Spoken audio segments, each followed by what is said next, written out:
Bannayuganda mwenna mutegeezebwa nti akakiiko k'ebyokulonda kateekateeka okuzza obujja enkalala zaffe ez'ebyokulonda wamu n'okuwandiisa abakadde n'abo abateesobola. Enteekateeka eno egenda kubeera ku buli muluka okwetooloola eggwanga lyonna okumala ennaku 20. Okutandika ng'ennaku z'omwezi 2 omwezi guno ogwa January 2025 okutuusa ng'ennaku z'omwezi 10 omwezi gwa February 2025 buli lunaku okuva ku ssaawa 2 ez'okumakya okutuusa ku ssaawa 12 ez'akawungeezi nga kw'otadde olw'omukaaga ne Sande awamu n'ennaku enkulu zonna. Okuzza obujja enkalala kugendereddwamu okwongeramu ebikwata ku balonzi abatuukiridde ebitali mu lukalala lw'abalonzi olw'eggwanga. Ku mulundi guno bino wammanga bye bijja okuba nga bikolebwa: okuwandiisa abalonzi abapya ate nga batuukiridde, okukyusa ebiwandiiko ebikwata ku balonzi abandyagadde okukyusaamu ku bifo we balondera, okutereeza ebikwata ku balonzi ebyawandiikibwa mu bukyamu n'ebyo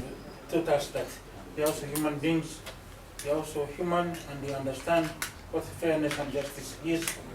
Today, we have delivered a decision that is very, very important to all Ugandans. Because the court has been abused, it had been created for riffraffs, for people who are perennial offenders. Then the court, from trying perennial offenders, it was shifted to trying political activists. Now that abuse, the court today has said no, it's wrong. The court is not favorable to in matters of endangering the justice that is envisaged in our constitution. So I congratulate all Ugandans upon this victory. All of us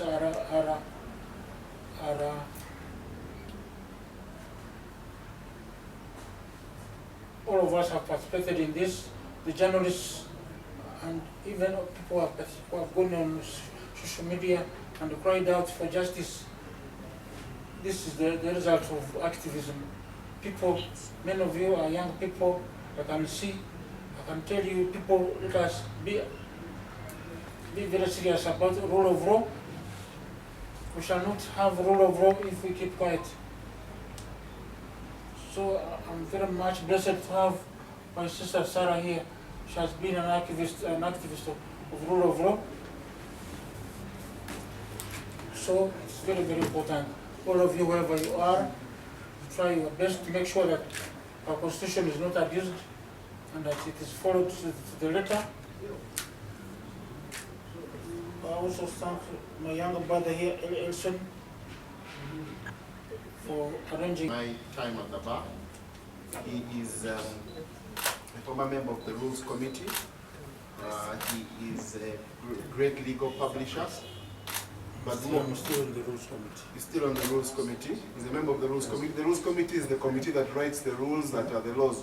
When you hear lawyers saying, according to regulation number 1, Mr. Rwakafuuzi is on the committee that writes those rules that have force of law in Uganda. He sits on that committee with the Chief Justice, the Attorney General, the President of the Law Society, and Mr. Rwakafuuzi. He's a senior and accomplished advocate. He's also the publisher of the Kampala Law Reports, I think the foremost publisher of law and legal reports. But what is important about this particular decision is that he is the leading human rights lawyer in Uganda. I don't know anyone who has argued human rights cases more than him. At least in the general court martial, he would have civilians who would have represented more than 200 civilians who have ever been tried in the general court martial. He is also one of the lawyers who started the very case that has reached the Supreme Court today. So first of all, sir, thank you for inviting us and hosting us, and we honor you with our presence here. But we are especially honored to be in the presence of a great titan of the law at a great moment in legal history in Uganda.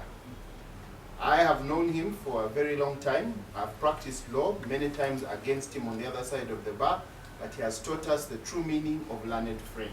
He is a man, an impeccable gentleman. He believes in the law. He believes in the practice of the law. And so we are here today as the Supreme Court has read it's a decision that is historic on so many levels. This particular issue has been on the statute book since 2005. And all our Uganda Law Society presidents, with unanimity, have always challenged this provision of the law. Justice Chihika, who is now a judge of the Court of Appeal, Mr. Sevukenyi, Mr. Andrew Kasirie, Ruth Sebatindira have all been, it's a watershed moment, I'm sure, for the Law Society. But also, even for the other side, the side of the government side, there have been different decisions over the years, and what the Supreme Court has done today is it has helped to clarify the position of the law, which is the duty of our apex court. It has said with finality that civilians cannot be tried in the general court martial. It has said that there are composition issues with regard to the general court martial. Those issues and those composition issues, finally the Supreme Court has said it. It has said where the gaps are. It has proposed how to fill the gaps. I know some of us have been critical of the delay that the court has taken, but better late than never. And we are here, and allow me to this opportunity to invite, maybe before Mr. Rwakafuuzi, my sister Sarah, who is also a great human rights defender and has been very passionate about this issue for a very, very long time, to say something, and then we shall hear from Mr. Rwakafuuzi, and we shall take also your questions to Mr. Rwakafuuzi. But Mr. Rwakafuuzi, congratulations.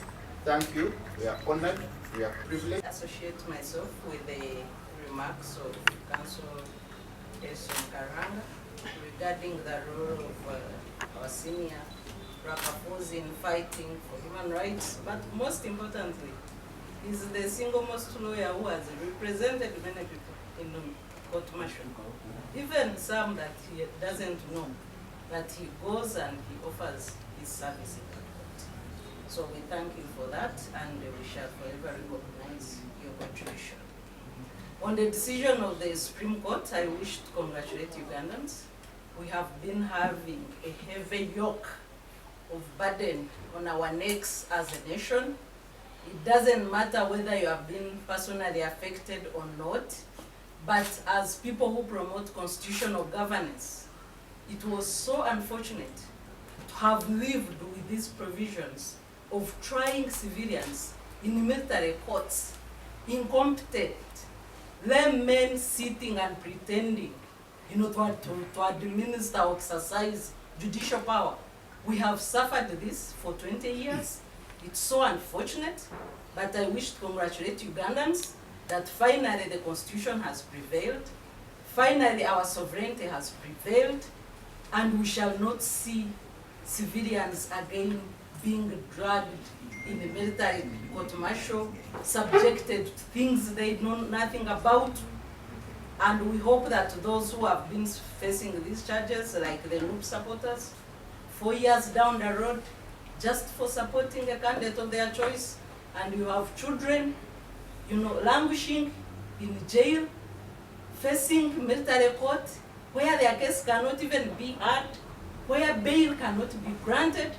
We hope that they can finally be set free, and they rejoin their families and start living their lives.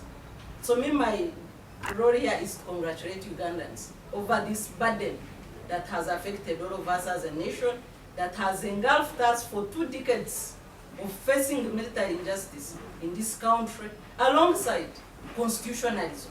Very unfortunate.